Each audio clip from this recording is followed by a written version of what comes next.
Today we are going to talk about the United States colored troops and living history.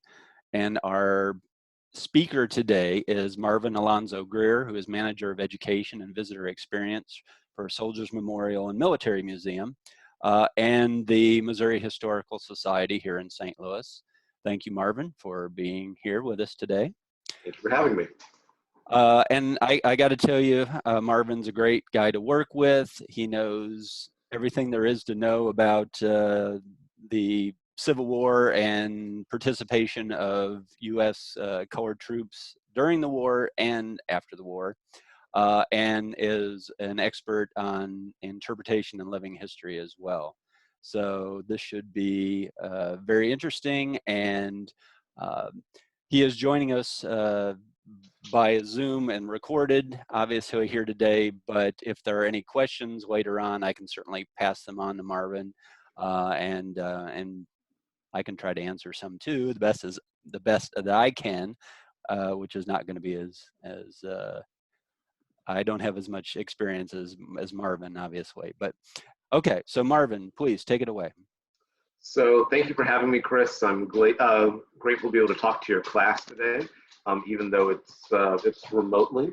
Sorry if you can hear movement. That is my dog who just decided to get out of bed and wants to be part of the presentation as well. So who am I? You can go to the next slide.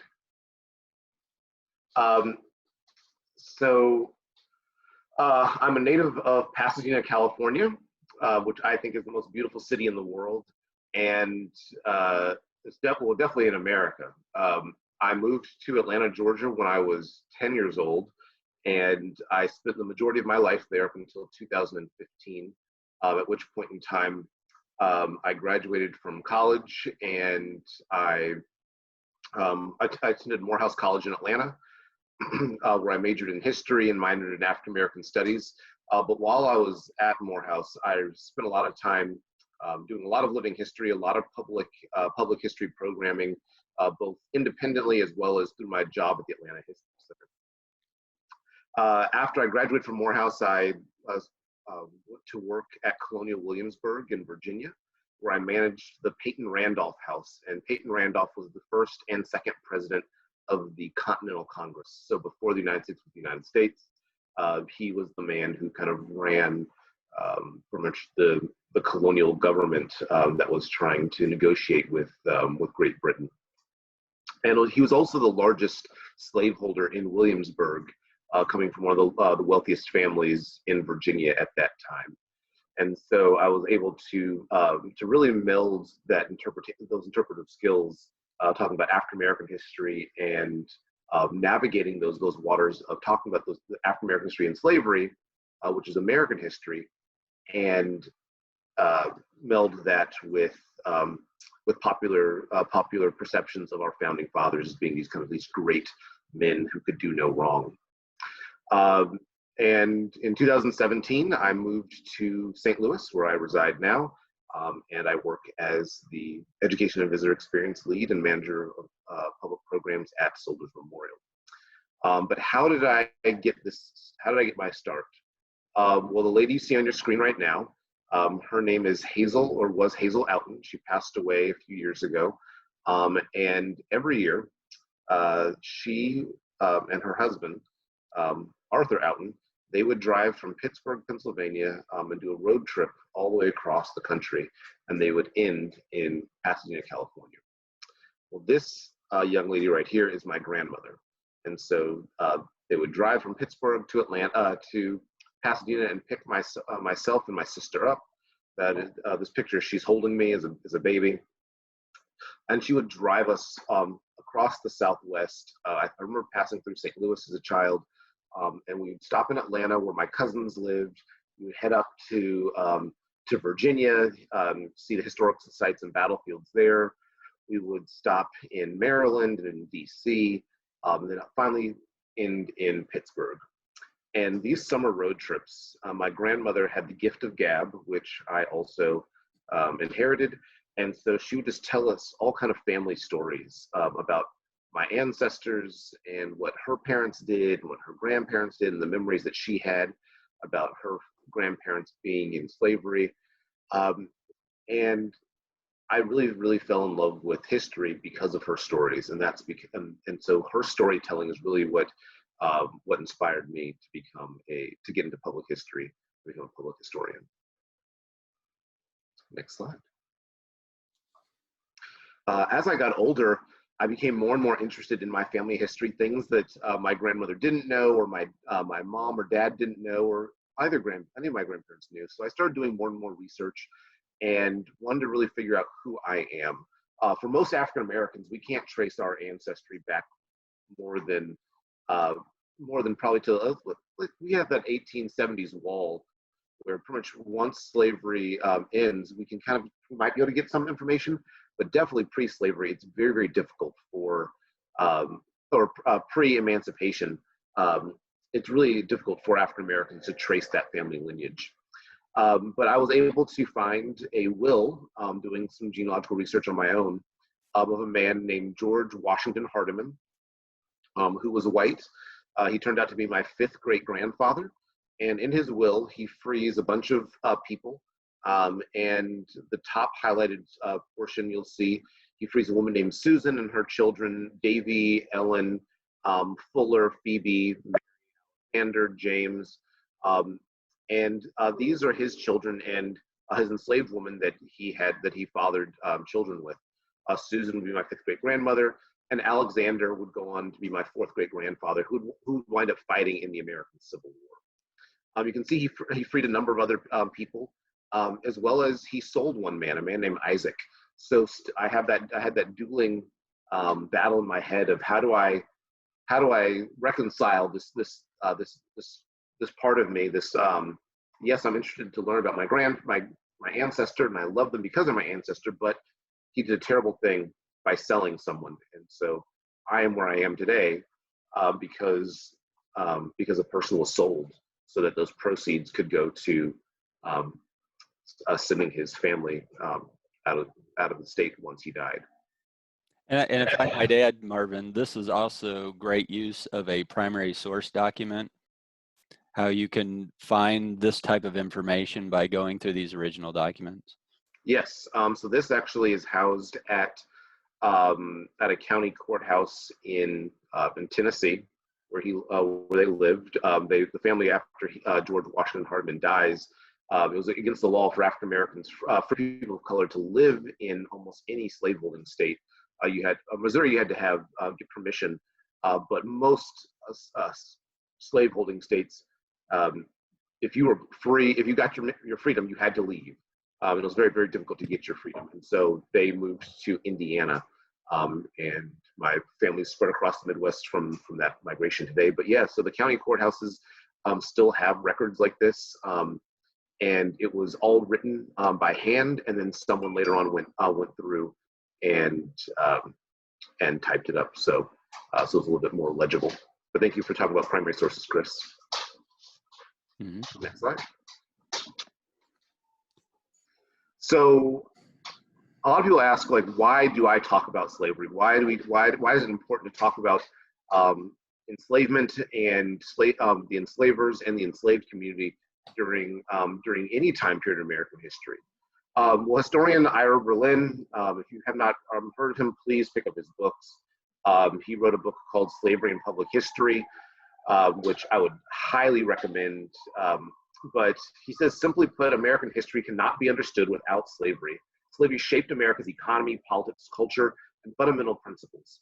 For most of the nation's history, American society was one of slaveholders and slaves. And that is very true. America is a very young country compared to most countries in the world. And for most of our history, Americans have been either enslaved or benefiting from slavery. And when we talk about the racial disparities, the health disparities going on now, with COVID-19 going on, most of these situations in American society can trace their roots back to the idea of slavery pre-American Civil War. So that's why it's so important. And Berlin would point out that even the free persons of color at that time were masters or slaves without masters, essentially. They were Oh yeah, all. he wrote an amazing book called Slaves Without Masters, which is about um, free people of color in um, in the slaveholding society. Um, Actually, my when I was doing the research on my ancestor, uh, George Washington Hardeman, I'm noticing before I determined that he was biologically that my that that Alexander, his son, was biologically related to him through the will. I'm looking through census records and I'm noticing that it's one white man, George.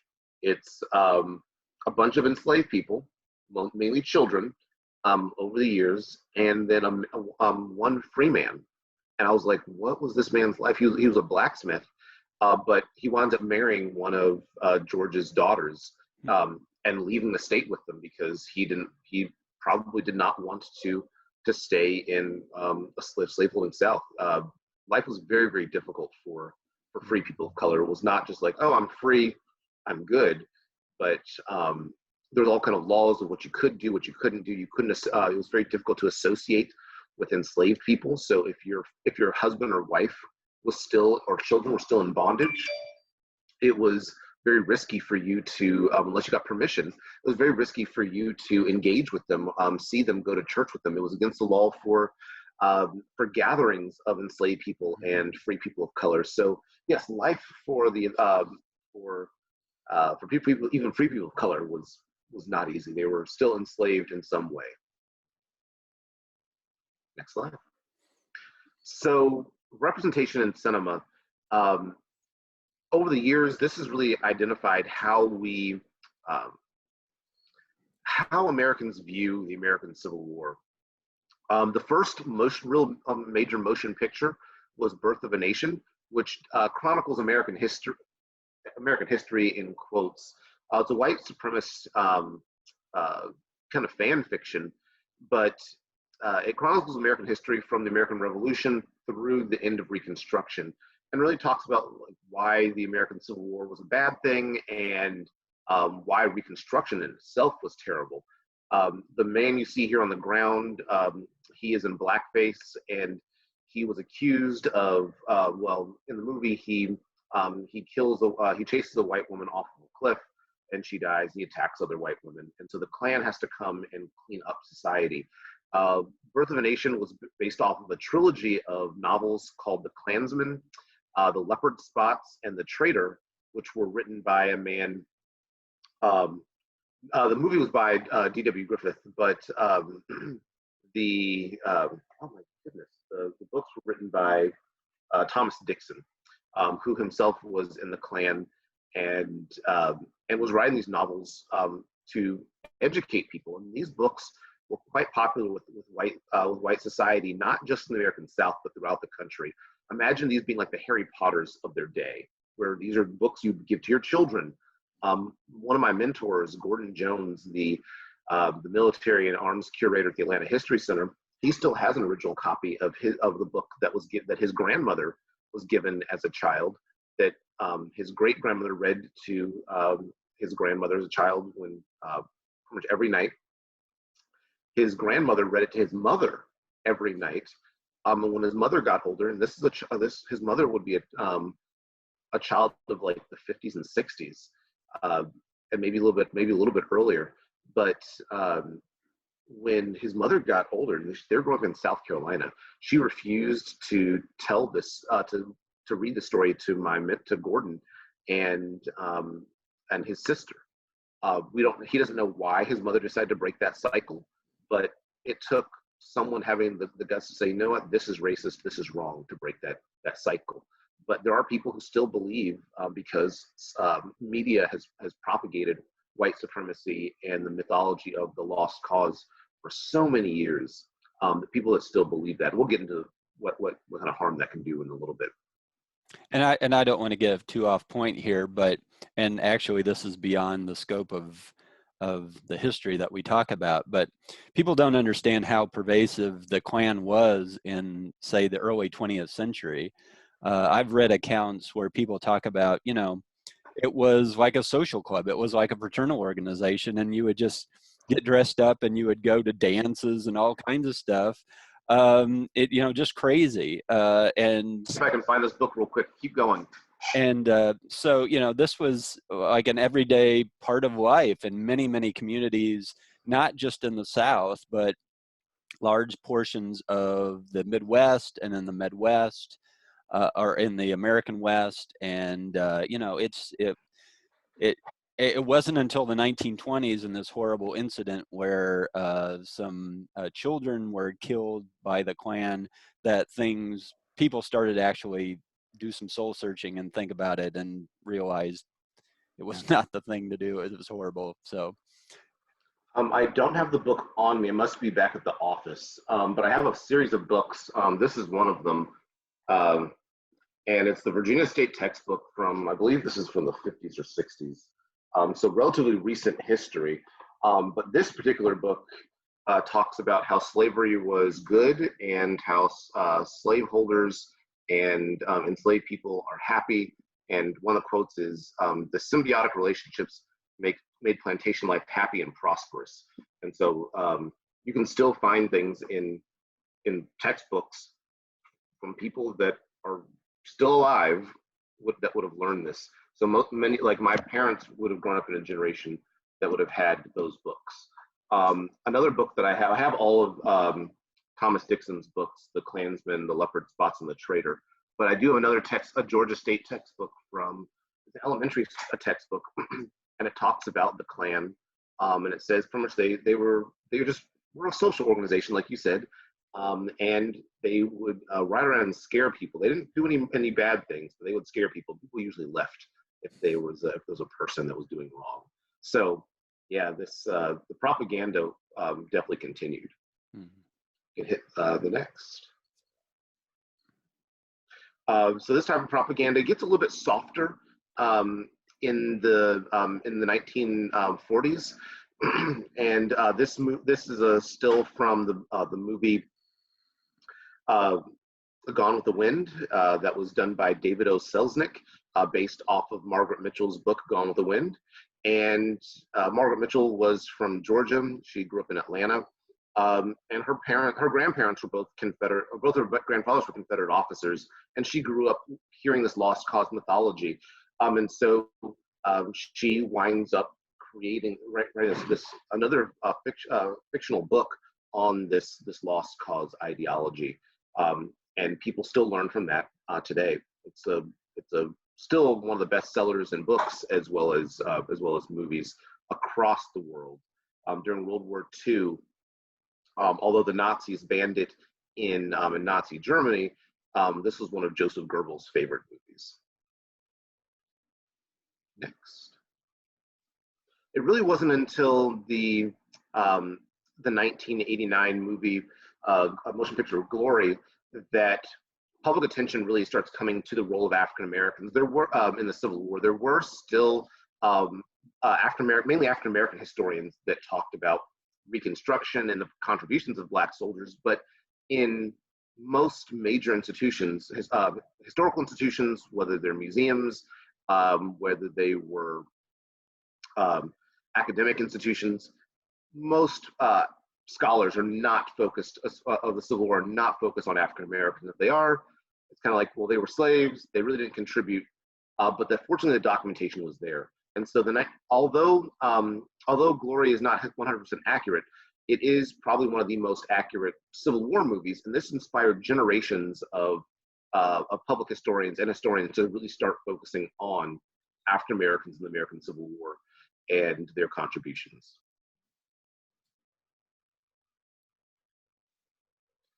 And in the 21st century, other movies that focus on the Civil War have come out. The Birth of a Nation, which obviously is a play on David O. Selznick's, D.W. Griffith's Birth of a Nation, which discusses the Nat Turner Rebellion and then ends with a scene from the American Civil War, and then Lincoln, starring Daniel Day-Lewis, where they do capture some scenes of African American soldiers from during the war. It obviously talks about the 13th Amendment. And so now popular culture is now starting to get a little bit more excited about telling us a fuller picture of the American Civil War and the contributions of African Americans.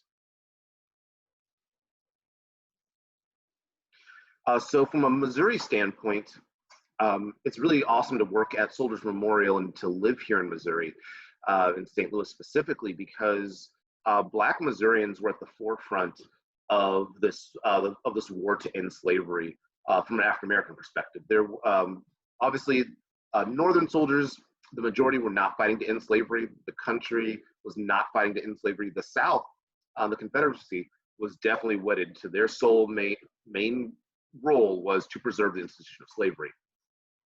And even before Abraham Lincoln allowed for African American soldiers to be raised and serve in combat, in 1862, the 1st Kansas Colored Troop fought the Battle of Island Mound, and they defeated their Confederate foes. And these men were made, even though they're called the 1st Kansas Colored Infantry or 1st Kansas Colored Troops, most of those men were from the state of Missouri. They had liberated themselves from enslavement, crossed the border into Kansas, and enlisted. Some were from had liberated themselves from enslavement in Indian Territory, which is now Oklahoma, and a handful were from Kansas. But the vast majority, the majority of these individuals were from Missouri, and then you had men from Arkansas and Indian Territory that served as well. So the first African American soldiers in combat were from right here in Missouri. And that's something that we like to highlight at Soldiers Memorial when we're discussing this idea of Black liberation, is of the people that live in our communities today of Missouri and throughout the Midwest. Their ancestors struck the first blow at slavery that would lead to the ending of the American Civil War and abolition. And we've talked in our class, in our survey class, about Bloody Kansas. So, you know, this border war that's going on between Missouri and Kansas is some of the most personal and violent in terms of the Civil War and pre-Civil War in regions, in any region throughout the United States. Oh yeah, so if you've been talking about Bleeding Kansas or Bloody Kansas, you've definitely heard of Jim Lane. And Senator Jim Lane was the man who organized the 1st Kansas Colored Infantry. It was his brainchild, and so he was one of those pre-Civil War Jayhawkers that or Redlegs that was out there in that Bleeding Kansas time period.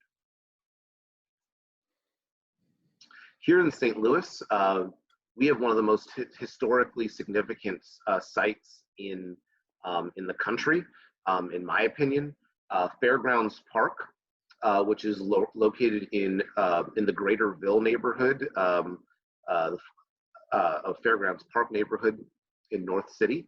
If you look on the map here, the smaller kind of square off to the right that says Fairgrounds was the historical fairgrounds that was established in 1856 by the St. Louis Agricultural and Mechanical Association. And they would have different fairs there and agricultural fairs to show off different technology and whatnot. But when the American Civil War breaks out, the property is leased and sold to the federal government to establish a military training ground, which is known as Benton Barracks. And as you can see through the shading, it expanded well more than just the fairgrounds. And if you hit the next slide, it's from Fairgrounds Park that in St. Louis specifically that Major General John C. Fremont issues the first Emancipation Proclamation of the American Civil War, declaring martial law and telling all slaveholders who were practicing treason and pro-secessionists that they would lose those enslaved people, and if you were held in bondage by a pro-slavery Missourian, then you were free.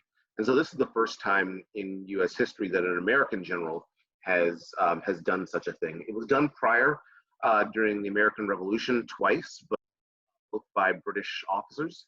But this is the first time in U.S. history that an American general has attempted to to liberate people.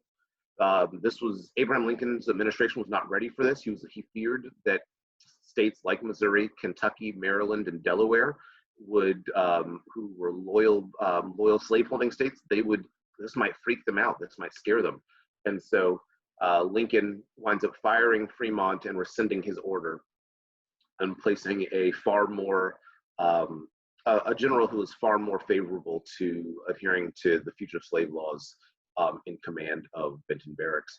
But that's not before Fremont issued numerous manumission papers to Black Missourians who came to St. Louis seeking freedom.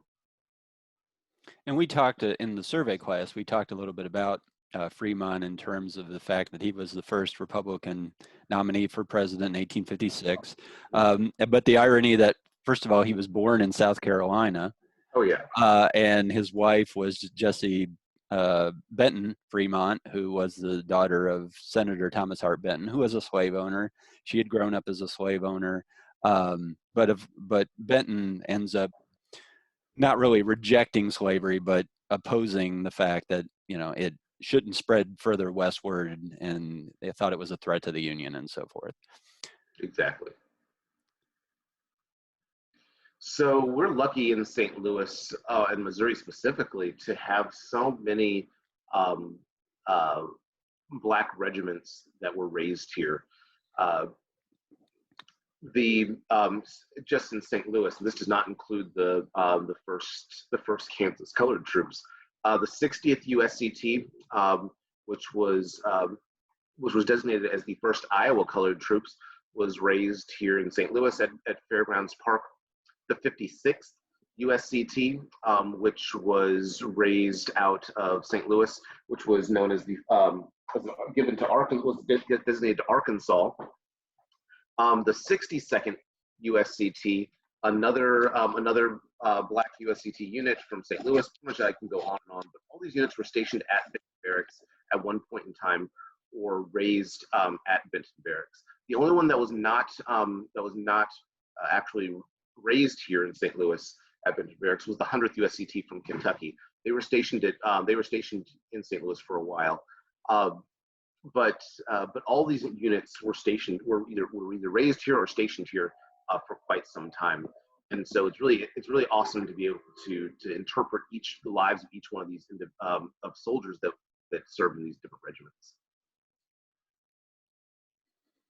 So a little kind of profile a few people before I kind of go on. The Owens brothers were former enslaved men from Missouri. They escaped to Iowa, and when the first Iowa Colored Troops were being raised, they came back to St. Louis to enlist, and they enlisted again in the first Iowa Colored Troops, also known as the 60th USCT. While they were here in St. Louis, actually here in the Missouri Historical Society's collection, this is actually something that Chris found and definitely showed to me, which I try to use in all my presentations now, is this letter from a white soldier, Private Joseph Fordell, who talks about an experience that the Owens brothers most likely would have experienced while they were at Benton Barracks. And he really is discussing that that the first Iowa Colored Troops, or the 60th USCT, they go into a church service and all the white soldiers get up and leave because they don't want to be seated next to their Black comrades.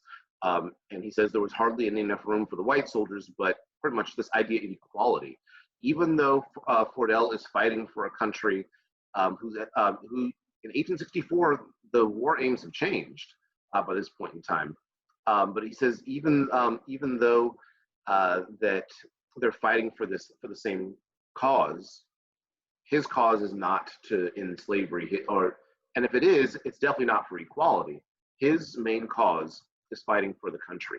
And you can kind of read in between the lines of him saying that these guys that he did not want to be seated next. He and his comrades did not want to be seated next to Black soldiers. He later goes on to talk about how the preacher comes out and chastises those white soldiers for getting up and walking out. The 56th USCT. This is a pretty famous image of a soldier named James Baldwin. I'm still trying to figure out if he's actually related to the author James Baldwin, which would be really exciting and cool to make that connection of Black liberation.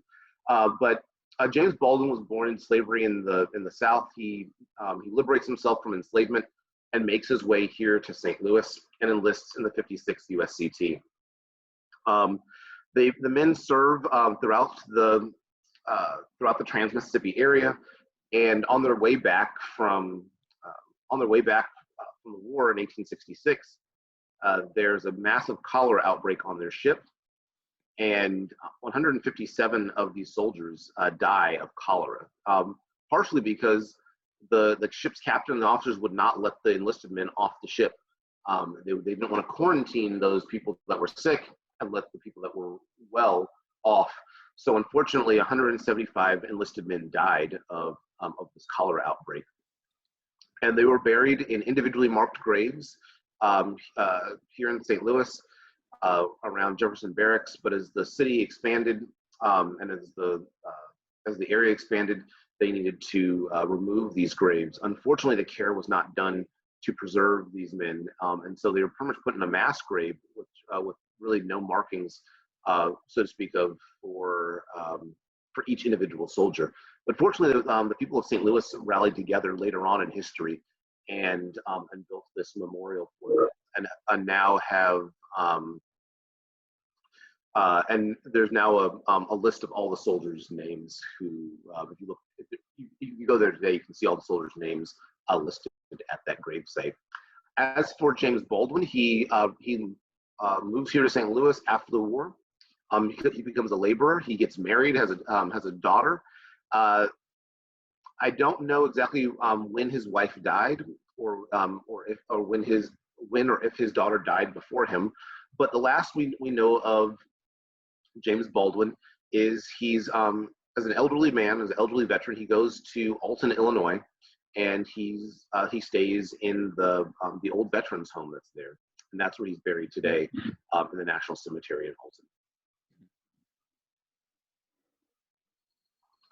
The 56 served at the Battle of Wallace Ferry in Arkansas, and this is an account of one of the officers that was there. Now, this officer was from the 2nd U.S. Colored Light Artillery, so he's not necessarily their commander, but this officer is talking about the actions of these soldiers. During the whole fight, the colored men stood up to their duty like veterans. And it was owing to their strong arms and cool heads, backed by fearless daring, alone, that I was able to get away either of my guns. They marched 18 miles at once, fought 5 hours against 3 to 1, and were as eager at the end as at the beginning for the fight. Never did men under such circumstances show greater pluck or daring. And again, we're talking about white officers even though they're white officers of black regiments, you oftentimes see white officers in these black regiments using just as racist language as you would expect a Southern soldier to do. And so it's very interesting just when you see these white officers, who many of whom had never met a black soldier before, or a black person in general. Their experience, for most white Americans, their experience with African Americans is going to be through the media, through minstrel shows.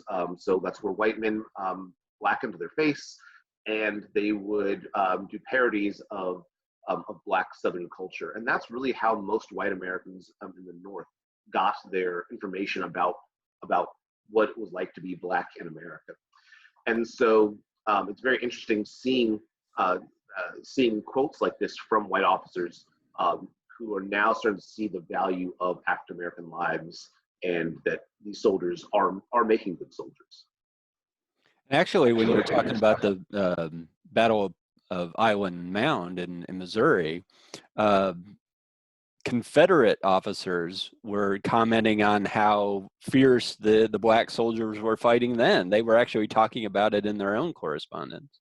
Oh yeah, and there was a fear of like at first the Confederates initially said they would execute any black soldier caught in uniform, and any white officer would also be executed. Any African American that was not in uniform that was fighting, they would be sent into slavery.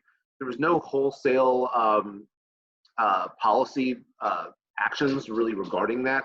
That I can find the Confederates ever did, but you do see accounts of Confederates either praising, or not really praising, but noting the fierceness in which black soldiers fought. And you also at times you see accounts of these Confederate soldiers, and they are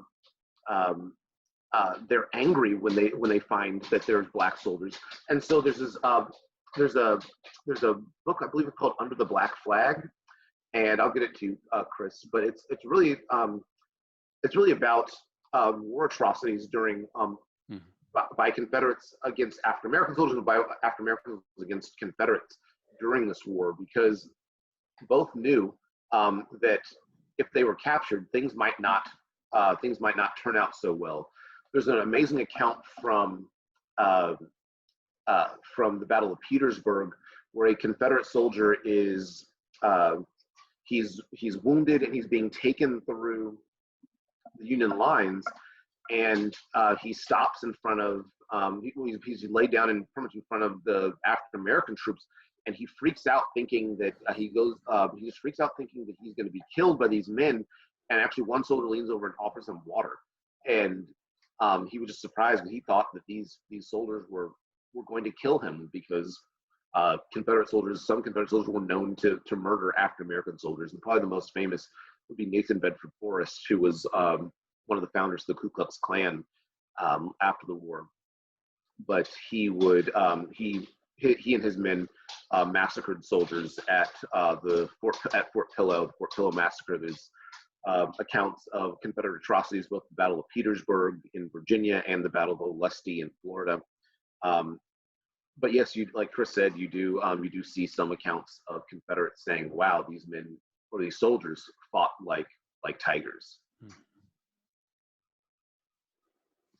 Octavius McFarland is another interesting example of 62nd USCT. Octavius McFarland, born into slavery, he gains his freedom by liberating himself. He comes to St. Louis and he enlists. He becomes a sergeant. The 62nd USCT was their officers pushed for education for their men, and so they really encouraged their men to read and write. Octavius McFarland actually wins a contest for his writing skills. After the war, he never gets married, as far as we can tell, and he works as a laborer along the Mississippi River here in St. Louis, and he dies in poverty and was buried in a pauper's field. Unfortunately, his grave is lost to history after it was removed and moved someplace else, and we've not been able to track down where that was moved to. But as the city expanded, so, unfortunately, his grave was lost. The 62nd USCT was one of two African American units that helped found Lincoln University here in Missouri. And you can see here that they signed a pledge for to educate free African Americans after the war. The veterans raised $4,000, which was a lot of money. And it's a lot of money today, but it's definitely a lot of money in the 19th century, in 1866. And one of their founders was another St. Louisan, Moses Dixon. If you've heard of Father Moses Dixon Cemetery, Moses Dixon was a civil rights activist and leader here in St. Louis. One of my favorite St. Louisans is Spotswood Rice. If you've not heard of him, please do. I know I'm probably running a little bit over time, so I'll kind of breeze through Spotswood Rice. But make a long story short, Spotswood Rice was enslaved here in Missouri. He was a Virginian by birth and brought here. He marries a woman named Ori Rice, and they have a number of children. This image is not of Spotswood. Unfortunately, no images exist of him that we know of. But Spotswood Rice liberates himself from enslavement. He comes here to St. Louis and he enlists in in the 67th United States Colored Troops. He then sends for his wife and kids, and most of them are able to make it. His wife, Ori, is able to make it. She becomes a nurse in the hospital that existed at Benton Barracks. And most of his children are here in St. Louis. One of his sons, a Spotswood Rice Jr., enlists. Everyone called him Spot, apparently. He also enlists in the 67th, but unfortunately, he does not survive the war. Spotswood Rice Sr. Gets sick, and from his sickbed at Benton Barracks, he pens 2 letters, one to his daughters, Caroline and Mary, and the other to his daughter's enslaver, a woman named Kitty Diggs. And he calls her anything but a child of God. He pretty much says that he's going to come and get them. He's going to come and get his children, and that pretty much anyone who stands in his way, they're going to pay. And for me, it's interpreting this is, what does this mean? Spotswood Rice letters are very passionate, yes, but what does this mean for a Black man to tell a white woman in the 1860s that he is coming to get her and do bodily harm? This tells me that Spotswood Rice, who is not a citizen of the United States in 1864, he's not, because the Dred Scott decision said that African Americans are not citizens and have no rights which the white man is bound to respect.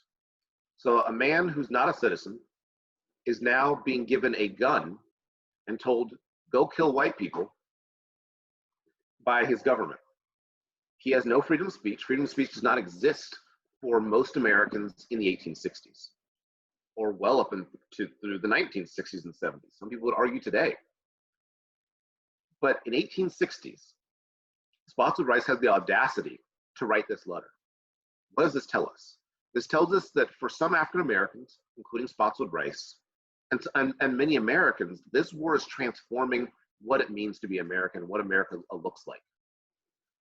The Declaration of Independence says we hold these truths to be self-evident that all men are created equal, that we are endowed by our Creator with certain unalienable rights of life, liberty, and pursuit of happiness. The Constitution gives Americans certain rights. Those rights were not guaranteed to all Americans. Mm-hmm. And Spotswood Rice's letter is an example of how the American Civil War is changing those dynamics. Why is it important for African Americans to fight? Why is it important for them to be represented? Because this idea of civil rights was not something that started in the 1950s and 60s with Dr. King and Rosa Parks. It's not something that started in the 1860s. It's something that started when the first slave ships landed in the United States and people resisted. People resisted on the voyage to the United States, and it's been a drumbeat of justice, where each generation is passing the torch to the next, fighting for equality and civil rights. And so for me, Spotswood Rice's letters really highlight that idea of continuous struggle for many communities, not just the African American community, but for many communities throughout the United States. Yeah, we talked in the survey class about how the abolitionist movement had, and particularly the Black abolitionists like Frederick Douglass and so forth, had so much sympathy with the women's rights movement. Oh, yes. And then after the Civil War, as you were saying, people had to really stop and take a look at this. And it's not until after the Civil War that the women's rights movement really kind of begins to gain some ground. Obviously not until after the 20th century, but people start to reflect on all of that. Yeah, the looking into the African American participation in the women's rights movement, there was a big schism. The women's rights movement put a pause on fighting for women's rights to advocate for abolition, and unfortunately, many of the men who, both Black and white abolitionist men after the war, were kind of content with just having men get the right to vote. But there were a number of African Americans, including Frederick Douglass, probably the most prominent, who was someone who said, no, we need to constantly push for women to have the right to vote. Unfortunately, that created a schism within the women's rights movement, where you had a group that advocated for only white women to have the right to vote, and then you had a group that advocated for all women to have the right to vote. And that schism got quite heated throughout after the post-Civil War eras. Which is just amazing to think, and here are these individuals that are trying to fight for rights, and they're letting racism get involved in all this as well. It's literally coloring their arguments, and it's ridiculous. So the Missouri Historical Society has been pretty aggressively and actively collecting artifacts and stories of the African American experience in the Civil War. Before I came, we acquired the portrait of Corporal Elijah Madison from the 68th USCT, and that is an enormous drawing which was rendered from a photograph, which unfortunately that is lost to history, but we still have this amazing drawing in our collection. It's amazing to see up close just how large it is, and Elijah Madison's family still lives here in the Metro St. Louis area. And then probably our newest acquisition, I would assume, Chris, because I'm not sure we've acquired anything else USCT related, correct me if I'm wrong, was this photograph of Peter Dupuy for the 68th USCT. And this one came to us from a volunteer of mine at Soldiers Memorial, emailed me at like 8 o'clock in the morning on a Saturday, which I'm not up on 8 o'clock in the morning on Saturday, and was like, hey, this popped up for sale. I immediately popped on it and started doing my research, called Chris and was like, hey, this might be something we like to acquire. We both started doing some more research, and we wound up acquiring this this amazing photograph that came with him and a portrait of who we assume is his wife. Peter Dupuy was born into slavery in Virginia. He's brought to Ironton, which is south of us, and his enslavers, from what I can tell, were unionists, obviously pro-slavery unionists, and they allowed him to come to St. Louis to enlist. He dies of disease during the war, and so unfortunately, because his marriage was not recognized by the federal government, and because his, at least at that point in time, we have not been able to find records of who his wife was, because he dies during the war, so there's no census records about him. And so the woman that the picture came with, she is unidentified, but we're pretty sure it's his wife. And the picture on the back mark is taken in Kirkwood. So it's this amazing story of like connecting our community, being able to have artifacts that connect our community and our stories to places that we recognize today. Yeah, and Madison is he's buried out in Wildwood. Yes. Out in St. Louis County. So in 1865, Robert E. Lee surrenders to Ulysses S. Grant. But why does he do this? Many people were advocating, many Confederate leaders were advocating that Robert E. Lee go into the mountains and pretty much have his army start a guerrilla warfare. However, there was the first all African American Army Corps, the 25th Army Corps, was created in, I believe, 1864, and they circled around Richmond and pretty much cut off Robert E. Lee's retreat. And when he's trying to make his escape, and he runs up against the 20th Army Corps, and they fight a battle. Lee's army withdraws, and the next day at Appomattox Courthouse, Lee surrenders to Grant. The 25th Army Corps was made up of numerous black regiments, including the 29th United States Colored Troops out of Illinois. Many of those men who served in the 29th were former enslaved people, and also some freedmen of color that traveled to Illinois and went across the river to enlist in cities like Quincy. But that being said, so the 25th Army Corps is really pivotal in why the American Civil War ended the way it did, and black soldiers stopping Robert E. Lee in his place and forcing him to end the war. So a man who owned hundreds of enslaved people, a man who fought for a rebelling side that preserved enslavement, a man whose family was deeply tied to slavery. Um, it was those former enslaved individuals who took up the arm to say, no, enough is enough, and forced him to surrender. Um, Unfortunately, those individuals have been left out of history. When we talk about the interpretation, we talk about um, why Robert Lee surrendered. People are like, okay, he left Richmond and then surrendered to Grant at Appomattox. But there's more symbolism there. It is ironic that the first shots of the Civil War by African Americans or by Missourians, some of the people who were there that forced Robert E. Lee to surrender were Black Missourians, and the last shots of the American Civil War fired in Texas at the Battle of Palmito Ranch, which is after Lee surrendered, were by Black Missourians, and so through it all, Black Missourians have been there at the forefront of the American Civil War. So Chris also wanted me to talk about how I got into this and what I do. So I do living history. I used to be a Civil War reenactor. And the picture on the left is one of my first living histories I went to. That's a picture probably taken like 1996 or 97. I went to the Atlanta Cyclorama, which used to be located in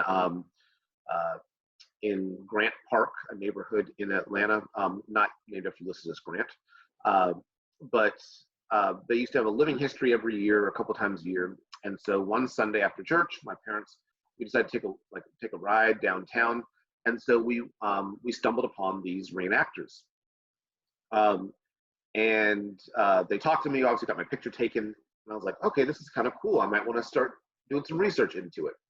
Well, a few years later, my elementary school class did a study of the American Civil War, and we did a mock reenactment. My mom was like, well, you should look up some people online and see like if they do this as a hobby, which I found a group in Rhode Island. It was like the internet was still in its like infancy. So I found a group in Rhode Island who gave me a phone number for this group that's in Atlanta, and I joined them. And so my first battle is the picture on the right. And that is me and my friend Daniel, who's ironically also on the left. He's the little kid in the glasses. So we've been friends. We're still friends today. So we've been friends for quite some time. But we used to travel around doing battles and fighting and running through the woods. And as a middle school and high schooler, it was fun. We didn't really do a lot of interpretation. We just wanted to burn powder and shoot some Confederates and just have fun, put stage blood on our faces. So that's where I got started. You can hit the next. So in 2009, I'm still I'm still a reenactor, still just running around the woods. But I get this call out of the blue from another reenactor who got my number from a friend of mine and said, hey, we're putting on this event in this little fictional town in Georgia called Westville, and do you want to come? And I was like, okay, well, yeah, sure, sign me up. It's a reenactment. I want to go. He said, well, would you mind portraying an enslaved person? Or is it a slave? And I said, no, it's cool, whatever. Like, I'm down for it.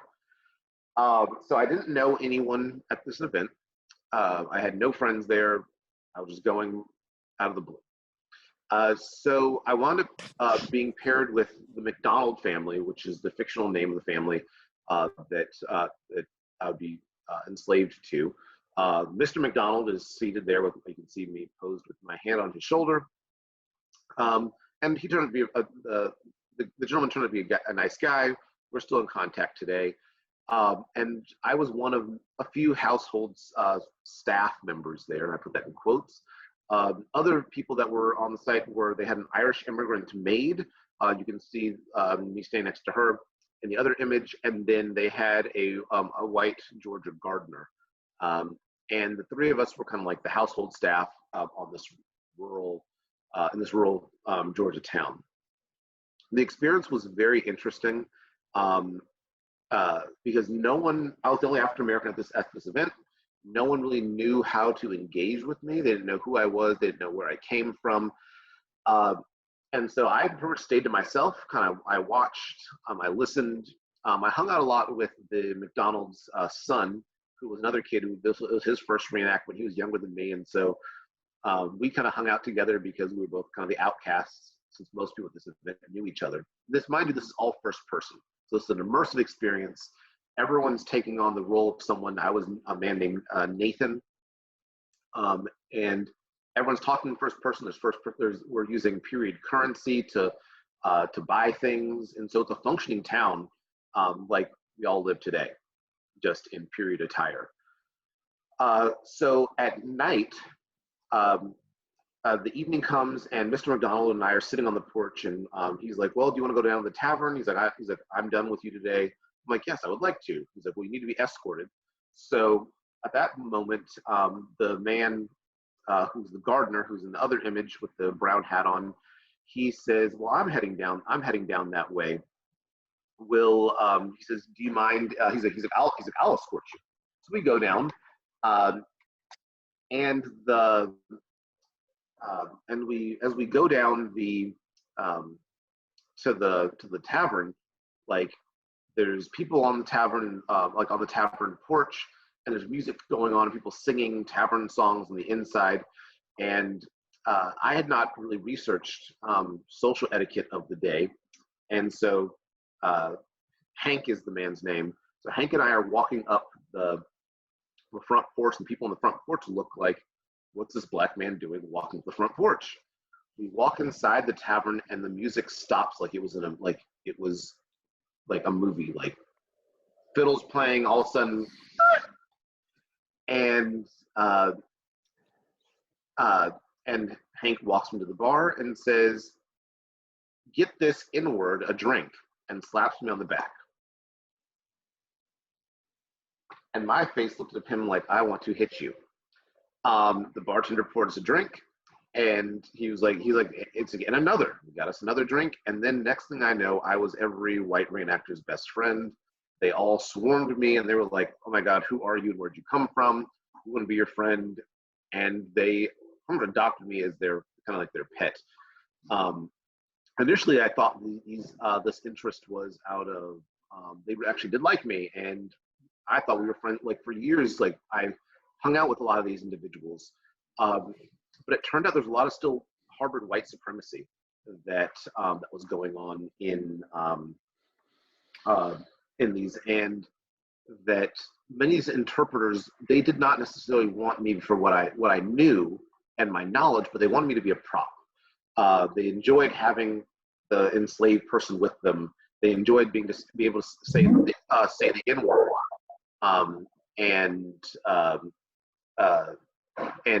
and feel comfortable having someone to say, "Oh no, I'm not racist because I have a black friend." And so this unfortunately became something that I had to deal with, and I had to combat later on as an interpreter, and had to come to terms with. Next slide.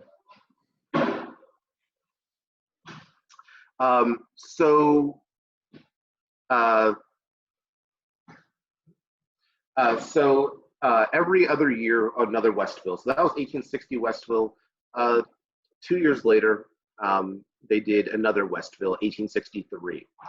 This one, I'd known this. I started to get these reenactors for a few years, and so they became my friends. This experience, 1863 Westville, was probably one of the scariest experiences I've had at any event. I was still portraying Nathan, and still enslaved to the McDonald's. And so over the years grew, you get to know people, so you get a little bit more comfortable. The town of Westville built a slave cabin, which I stayed in with another family. A white family was staying in there because people just needed places to stay. And one evening after the tavern was closed, I had fallen asleep in the tavern because it was a late night. And I remember being woken up by the tavern keeper and being like, "Hey, you have to go home," closing down the tavern. I start walking down the street. I get stopped by the the sheriff and his deputies, and like, where are you going? Why are you out so late? Where's your pass? And I'm not turning first person. It's like 2:00 in the morning. I'm like, the event's cool. Like maybe during the daytime we can play. And so I'm like, hey, I'm really just trying to get home. Like, and they're like, well, if we have to sleep outside, you have to sleep outside. Well, at least let me get my blankets because it was cold. It was like October. So they're like, okay, get your blankets and you have to come back out here. So they escort me back to the slave cabin. I walk in, I close the door behind me. I'm like, cool, scenario's done. They weren't done playing. I laid down and went to sleep. Next thing I know, someone kicks open the door. They're holding shotguns and pistols. Jeez. And they're screaming, like, where is he? Mind you, there's a sleeping family of like children, like little kids, I think like 5, 6 years old, women, children, old people are all in this cabin. And these like 4 guys are screaming, holding pistols and shotguns. And it wakes people up. It causes huge issue. They drag me outside. The women and children are screaming and crying because they don't know what's going on. They take me to the courthouse because they're going to arrest me. So some guys take me to the courthouse where I'm waiting. Another group of people of the sheriff's posse goes to the McDonald's house to wake up Mr. and Mrs. McDonald to come and get me. Mr. McDonald hired guns to kind of protect the property. These guys are sleeping on the front porch. They wake up to armed men walking up the yard. So there's now a Mexican standoff because they have each group has guns and they're pointing at each other, create this whole terrible situation. And just to clarify, there are no spectators on this. This is just like after hours. You know, these people are trying to live. You know, they're trying to make this a real experience, even though it's not. It's not. Yeah. So I can hear them shouting from across the courtyard, and I'm like, I just like literally all of them things that's going through my head is I just want to go to sleep. That's all. And we have people that are having a standoff, pointing guns at each other. And although there's no bullets in these firearms, firing them without bullets is just as dangerous as like at close range is just as dangerous as having a bullet. So they finally let me go. I'm able to go to sleep. And the next morning, someone accuses me of stealing salt or something like that, so I get arrested again. Which, for accuracy, these are things that happened for Black people, like being harassed for just trying to go home, being falsely accused of crime was also something that was common. And so for me, it was a really interesting perspective. Like, okay, like I'm getting tired of all this. I just want to like hang out and get to know. But again, these people that were supposed to be my friends are now like, okay, we have this Black person we can play with. Like we can really get authentic. So the image you see here is me after I've gotten arrested for stealing salt. And the gentleman I'm talking to, he thinks this is all a bunch of malarkey. He's like, you know what, like, what are they really gonna do? Like, this is dumb. Like, he's like, Marvin, you should be able to go play and like with other people. So he's like, I'm gonna go use the restroom. I'm gonna loosen your handcuffs. They have me in handcuffs. So he loosens my handcuffs, and he goes to go to the privy. I knew he was going to let me escape. So there was a guard in the hallway. So I hop out the window. You can see right there. I open the window, take the handcuffs off, hop out, and I try to run away. No sooner does that happen, which then another posse, someone sees me and they get another posse, which they pretty much chase me down. And I'm trying to escape. I'm trying to hide. Mind you, this is during the daytime, so there's spectators around now. And as I'm trying to get away, like I would think in the 21st century, that most spectators would, or most visitors, most people would have sympathy for the person who's trying to escape slavery. No. The spectators pointed and were like, oh, he went that way. We're helping out the posse. They catch me.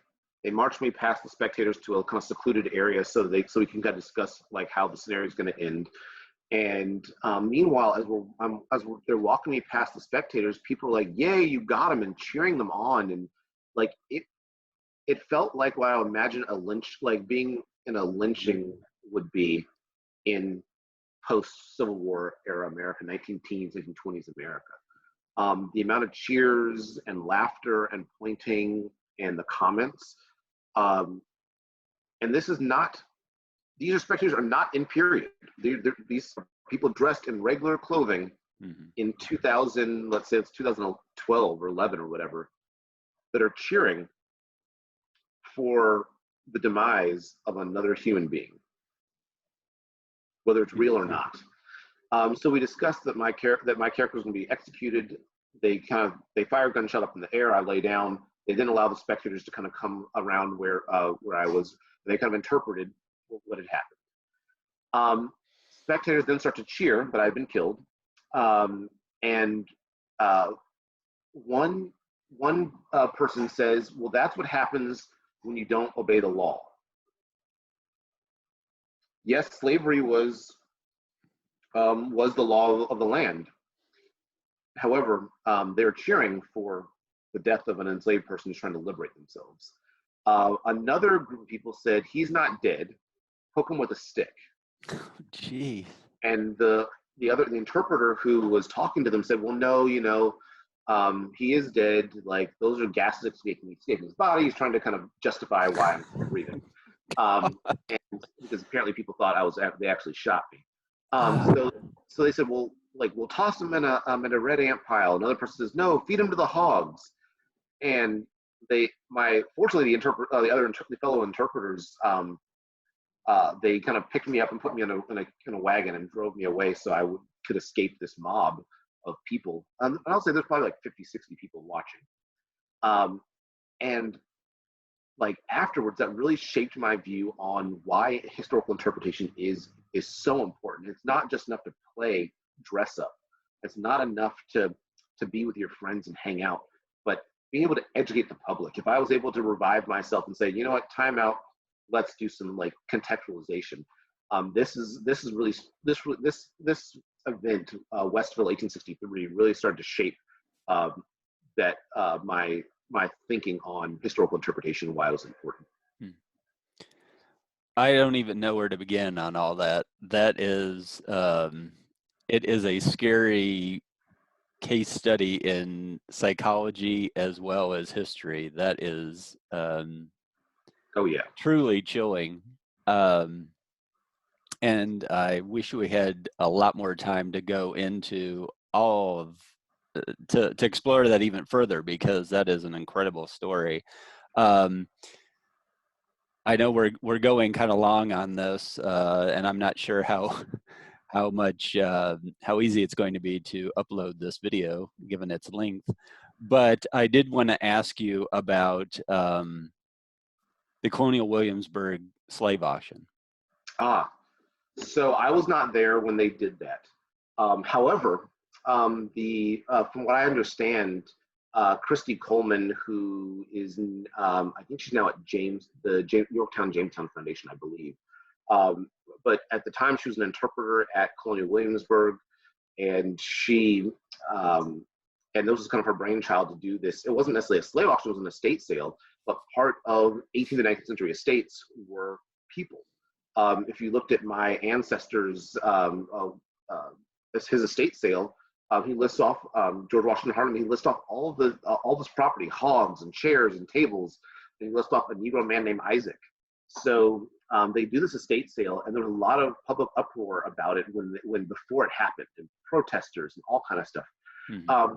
But once they did it, and they actually had contextual, people saw that there was actually some contextualization. It wasn't just auctioning off people, but there was a talk back afterwards.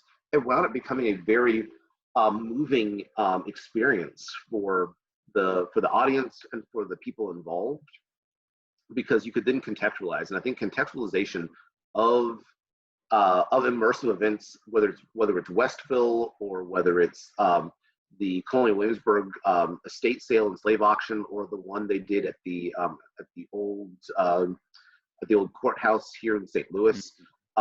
You have to contextualize anything if you're going to do historical interpretation and living history. It's not enough to be in first person just explaining, but either you having someone who can break first person, or is in regular clothes to say, hey, let me contextualize what you just saw. Let's bring this home. How does this relate? How does this 18th or 19th century history relate to today? Because if you this was a traumatic, the Westville experience in 1863 was a traumatic experience for me. It showed me that some people who I thought were my friends were not my friends. It showed me that the visitors were in on this as well. It was emotionally draining. If I had someone to say, hey, let's time out, let's contextualize this, or if I had not found my living history and reenacting voice and my voice as a historian at that time. But being able to have someone to contextualize is not important. It's necessary.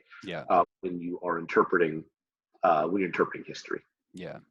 And, in terms of the patrons at Westville, to give them the benefit of the doubt, hopefully they were not truly embracing these types of this type of racism, but they were still playing along and not truly understanding what was going on. This was a traumatic experience. This was racially insensitive. So yeah, they may have thought it was all fun and games, but it was a real experience, obviously. And then of course there's always the possibility that some of these people actually believe that too, which is even more horrifying. But anyway, so thank you for talking about that. So I do want to, though, point out that in terms of living history, all of these experiences, and there's living history all across the world, all across the world. Some of my, so I was actually in Europe last month in early March, and the people I stayed with, both in France and in Spain, were living historians. A buddy of mine, I have a lot of French friends who do American Civil War reenacting. They do American World War II reenacting. Living history goes across all different time periods. When I was in Spain, I did I portrayed a member of the Abraham Lincoln Battalion for the Spanish Civil War. And so there's a lot of people from Spain but around the world, people came to interpret this time period. So no matter what time period you're talking about, you have people that probably do some kind of living history or reenacting of that time period. So, living history is a very important, very poignant way of interpreting and teaching history.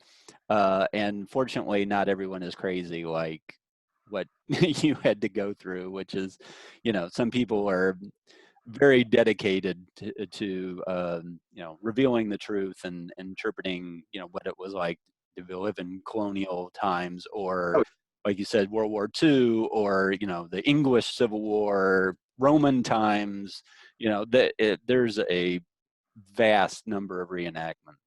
Oh yeah, if you could actually skip ahead a couple slides, I'll talk about that. I'm not gonna talk about everything, keep going. Well, actually, sorry, go back real quick. So this slide real quick was, I was working at the Atlanta History Center, and the day after the shooting at Mother Emanuel Church in Charleston, South Carolina, my colleagues and I had to interpret. It was a very emotional time for us all because our nation had just gone through a mass shooting at a historically Black church.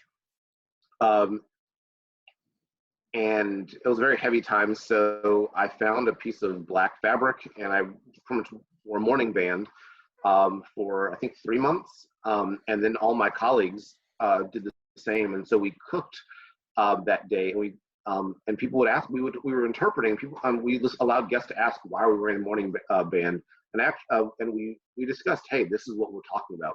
So this legacy of slavery from the American Civil War is now something that we're discussing today with mass shootings based on white supremacy. So using living history to talk about contemporary issues and why it matters. So I continue on. Yeah. These are some young men that that were lost. They had kind of fallen into lost cause mythology, and after some mentorship, they've now rejected all lost cause mythology. But we don't have time to really get into that. You can kind of see the transformation. Keep going. So, so through living history, we've been at least as an African American living historian, I've been able to kind of build community with fellow historians, fellow amateur historians, and people who just have interest in the hobby.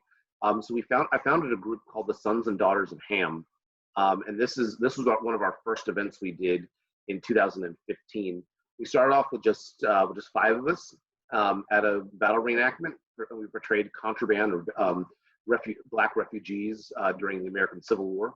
You could hit next.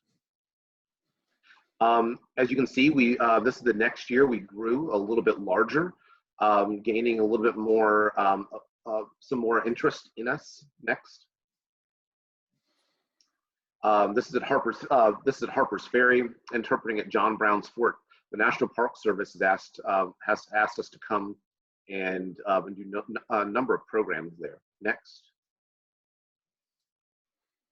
And as you see, as we interpret more and as we start to really focus on the lives of African Americans, we've kind of gone from Black people were only slaves and did not contribute to having groups of African Americans that want to come out, want to dress up, want to interpret the lives and history. Not all these individuals are professional historians. Not everyone went to school for history.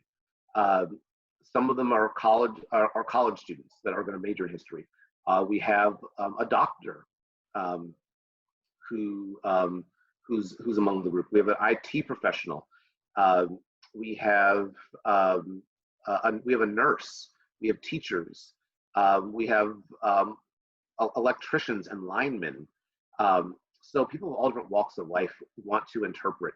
And for this, having this community of people that can understand what it's like to be an African American interpreter, and what it's like to experience racism within the interpretive field is really good to have kind of a nice safety net, and have professional historians that we can actually talk to. So moving away from the reenactment part, which is kind of fun and games and shoot 'em ups, to mainly and to more interpretive styles where you're talking to the public, you're talking about that internet question, so what or who cares? And as Freeman Tilden, hopefully you're familiar with him, who's the father of kind of historical interpretation, he pretty much says that any interpretation that does not kind of meet the human needs and meet the interests of your audience is in some way sterile. And so that's what we try to do. That's what I try to do professionally. That's what my colleagues, the Sons and Daughters of Ham, and most interpreters that I work with try to do, is really answer that question, so what, or who, why should you care? Why should this interest the broader public? How can you get my sister, who's a chemist, to be interested in this time period if she cares nothing about it? At least be interested in it. So those are my parting words for you all. Well, that's great. And just, all those really powerful stories. Thank you for sharing all that with us today. I would like to point out that these images you see here on the screen, the poses, the expressions, obviously, they've been taken with, the bottom one there outside Harper's Ferry is taken with some sort of filter, but they look so authentic. Actually, Chris, those were both the bottom one at Harper's Ferry and the top one. Those were all taken with original cameras. Oh, really? Wow. Yeah. That's very cool. Okay, well, so the public history course, I had them read your article. Okay. But I will go ahead and I'll post that to the survey class as well, because I think it's important for everyone to read that. Again, if there are questions, you can send them to me, and I will pass them on to Marvin. But thank you again for speaking with us today, and just thank you. Thank you for what you do. Thank you. Bye. Let's see if I can.